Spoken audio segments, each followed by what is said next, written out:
예, 안녕하세요. 2022년 서대문구 참여예산제 학교로 또 뵙게 됐습니다. 이번 시간은 참여예산 사업을 만드는 방법과 관련된 구체적인 좀 실무적인 이야기를 해볼까 합니다. 1강, 2강을 들으신 분들은 아시겠지만 1, 2강은 이제 제도와 관련된 이야기였다면 이제 3강에서부터는 조금 더 구체적인 내용을 한번 다뤄보게 될 것 같습니다. 예전에는 정말 우수한 사업이 있을 거라고 생각했습니다. 여기서 우수한 사업이라는 게 뭐냐면요. 와, 이런 생각을 왜 아무도 못했지? 이런 겁니다. 보통 이 참여예산제 초기에는 다 그런 사업이 있는 줄 생각을 했습니다. 그러니까 주민들에게 사업을 제안해보세요 라고 얘기를 하면 미처 우리가 생각하지 못했던 막 이렇게 참신하고 그 다음에 신선하고 막 이런 사업이 있을 거라고 생각을 했어요. 근데 사실 그건 말이 안 되죠. 왜냐하면 주민들이 사업을 제안하기 위해서 연구하거나 그런 것도 아니고요. 그리고 만약에 그런 사업이 있었으면 이미 행정에서 다 했을 겁니다. 그러니까 해외 사례를 살펴보고 이런 것들 다 했을 겁니다. 그러니까 어떤 의미에서 보면 참여예산 사업이라는 것은 진부한 사업일 수밖에 없습니다. 근데도 못했던 거죠. 그러니까 누구나 다 생각할 법한데 사실은 이런저런 이유로 안 되었던 사업들이 참여예산 사업으로 제한되는 경우가 훨씬 더 많습니다. 이를테면 이 사업의 사례를 한번 보죠. 이 사업의 목적을 보면 되게 분명합니다. 어두운 골목길이에요. 밤에 다니기가 무서운 겁니다. 어두운 골목길을 밤에 다니는 게 무서우니까 어떻게 하죠? 거기에 야간 가로등을 달아달라라고 하는 사업 제안을 하는 겁니다. 되게 명확하죠. 되게 명확합니다. 그런데 보통 주민들이 사업을 제안할 때 이렇게 명확한 것만 사업을 제안하지 않습니다. 왜냐? 너무 사소해 보이거든요. 그렇잖아요. 밤에 골목길에 가로등 달아달라고 하는 게 마치 되게 이렇게 별 문제 아닌 건데 자잘한 문제인데 혹은 너무 이기적인 건데 이거를 그냥 내는 것 같은 그런 느낌을 받아요. 그래서 거기에 덧붙입니다. 저녁 시간에 방문할 수 있는 야간 관광지로 개발했으면 좋겠어 라고 하는 걸 덧붙입니다. 왜냐? 내가 내는 사업이 좀 더 공익적이고 또 전체를 위한 사업인 것처럼 내세우고 싶기 때문에 그렇습니다. 주민들은 이런 마음을 다 갖고 있습니다. 그래서 하나의 사업으로 해결할 수 있는 게 적게는 2개, 많게는 3, 4개 이런 것들을 막 붙여요. 근데 그렇게 붙이면은요 낼 때에는 마음이 좀 편할 수는 있어도 이 사업을 심사하는 과정에서는 정말 골치 아픕니다. 지금 아까 예시로 말씀드렸던 어두운 골목길을 밝히자라고 하는 사업은요, 그냥 단순하게 지역 안전 문제로 접근하면 제일 간단한 문제입니다. 근데 이것을 야간 조명 문제로 가고 야간 관광지 문제로 가게 되면요, 이것은 안전 문제로만 다룰 수 있는 게 아니라 문화관광부서나 이런 부서의 사업과 또 연결이 됩니다. 그러니까 하나의 사업이지만 그 사업의 목적에 따라서 1개, 아니 2, 3개 혹은 더 많으면 3, 4개의 부서들이 같이 연결되어 있을 수 있습니다. 그럼 이 사업은 어떻게 되느냐? 공중에 뜨게 됩니다. 그럼 이 공중에 뜨게 되면 어떤 일이 벌어지냐? 최초에 이 사업을 제안한 분들이 어떤 문제를 해결하고 싶은지에 대해서 모호해집니다. 그래서 참여예산 사업을 제안하실 때에는 너무 많은 목적을 넣지 마십시오. 그게 사업을 제안할 때 마음의 위안은 되셔도요, 그게 심사 과정에서는 별로 도움이 되지 않습니다. 오히려 해결하고 싶은 문제 자체에 집중하는 게 훨씬 더 좋습니다. 다시 강조드리지만 주민이 제안하는 사업에 경중은 없습니다. 그것을 제안하는 주민들한테는 다 소중한 사업입니다. 그러니 여러분들이 제안하는 사업 중에 어떤 것들은 사소하고 어떤 것들은 중요하고 이렇게 생각하지 마시고요. 여러분들이 해결하고 싶은 문제 자체에 집중을 해주시면 제일 좋다라고 하는 걸 꼭 강조드립니다. 그리고 만약에 내가 하고 싶은 사업이 되게 복합적인 사업이야 라고 생각을 하시면 그 복합적인 사업을 다 쪼개시면 더 좋습니다. 다 쪼개서 그것을 여러 부서에서 개별 사업으로 할 수 있도록 다 이렇게 분리해 주는 것이 훨씬 더 좋습니다. 그래서 목적을 단순화한다 라고 하는 거 기억하시면 좋겠고요.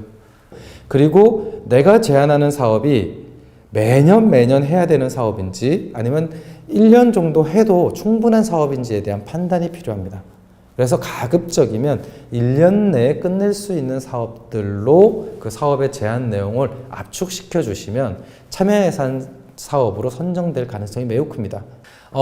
실제로 제한되어 있는 사업들을 보면 이제 되게 간단한 것들 되게 많아요. 이를테면 등하굣길에 교통안전 옐로카드 부착. 요것도 이제 참여예산 사업 우수 사례로 뽑혔던 건데 되게 간단한 아이디어입니다.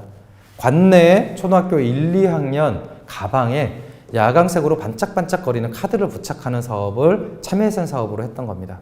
이런 것도 되게 간단한 아이디어죠. 그리고 뭐 지역의 어떤 그 공원에 어떤 시설물을 설치하는 것, 이런 것들도 참여예산제로 할 수 있습니다. 보시면 아시겠지만 우와 정말 신선하네 이런 거 아니죠. 되게 진부합니다. 그러니까 참여예산 사업은요 진부합니다. 당연하죠. 가장 익숙한 사업을 내기 때문에 그렇습니다. 그런데 참여예산제에서 중요한 건 사업 자체의 신선함이 아니라요, 그 사업을 통해서 해결하는 문제입니다. 그러니까 이걸 통해서 구체적으로 문제가 해결되면 그건 좋은 사업이라고 할 수 있습니다. 대표적으로 이런 거죠. 아주 노후화되어 있는 주거지에 계단에 그 단차가 이렇게 다른 계단이 있을 수 있습니다. 요쪽 집에서 요 계단 만들고 요쪽 집에서 요 계단을 만들면 이렇게 단차가 다르거든요. 근데 그게 되게 짧아요. 그래서 이거를 구나 내지는 동에서 민원으로 해결하기에는 조금 너무 사소합니다. 근데 그걸 이용하는 주민들은 이렇게 발을 헛디뎌서 맨날 다칠 위험이 있는 거죠.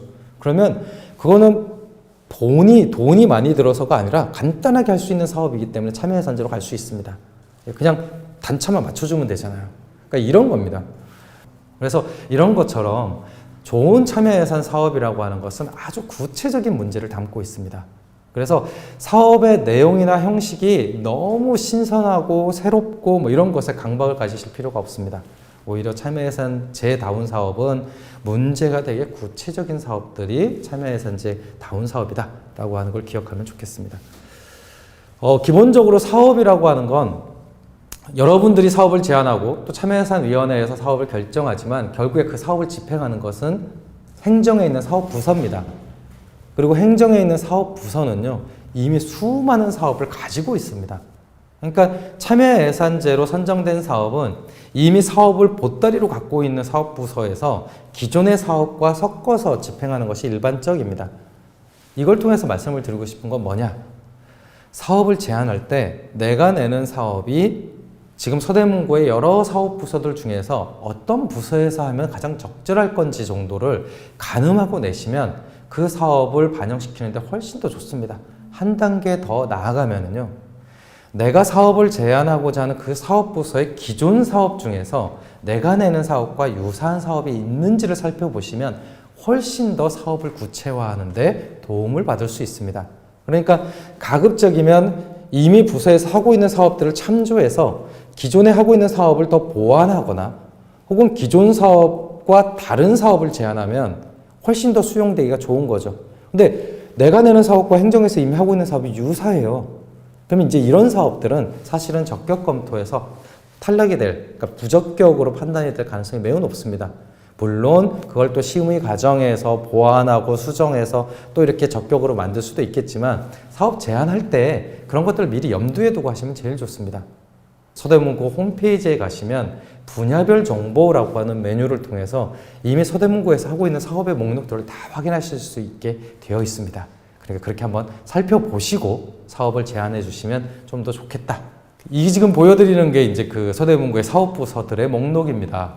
대략 저렇게 있죠. 그러면 사업 제안을 할 때, 야, 내가 내는 사업이 어느 부서에서 하는 것이 적절할까 정도를 염두에 두면은요, 사업을 구체화하는 데 도움이 돼요.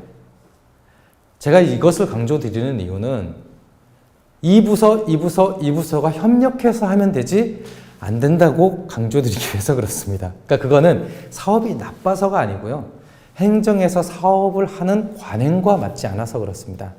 지금 저기 국마다 부서가 이렇게 그러니까 포도송이처럼 이렇게 달려 있죠.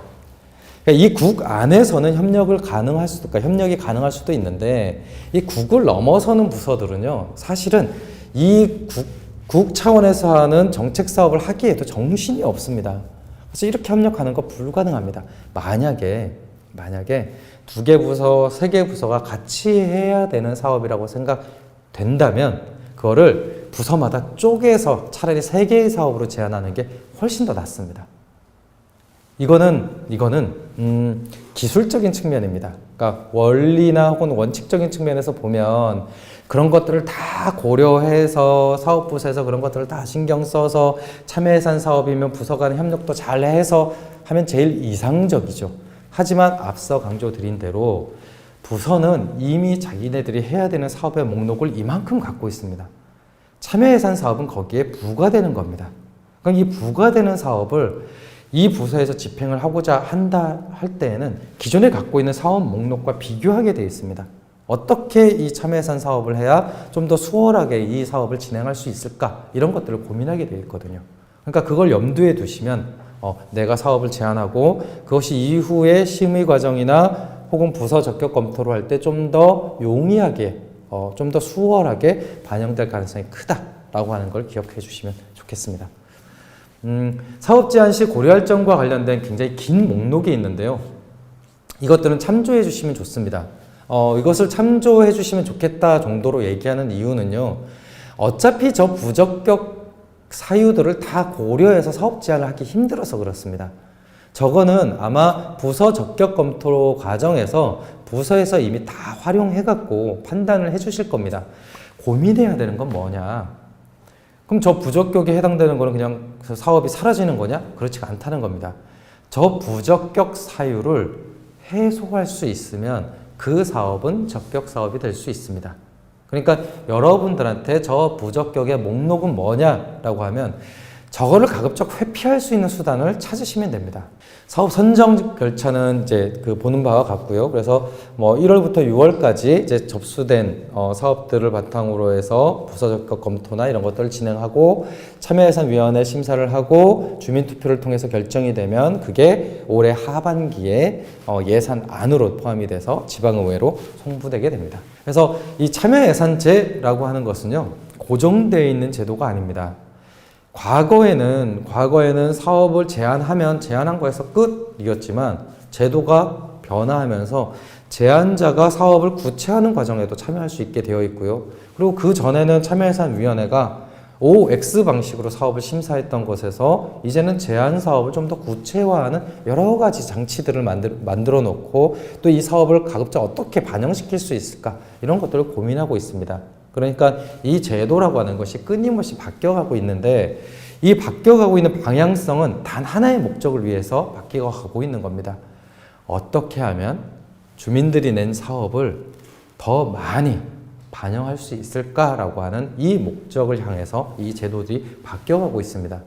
그러니까 사업을 제안하시는 여러분들 입장에서도 두려워하지 말고요. 그리고 올해 선정이 안 됐다고 해서 낙담하거나 그러지 마시고 꾸준히 지역의 문제는 뭐고 또 우리 동료 이웃들의 문제가 무엇인지를 관찰하고 지속적으로 사업을 제안해 주시면 좋겠습니다. 여러분들이 어느 정도로 참여하느냐에 따라서 이 제도는 또 진화할 겁니다.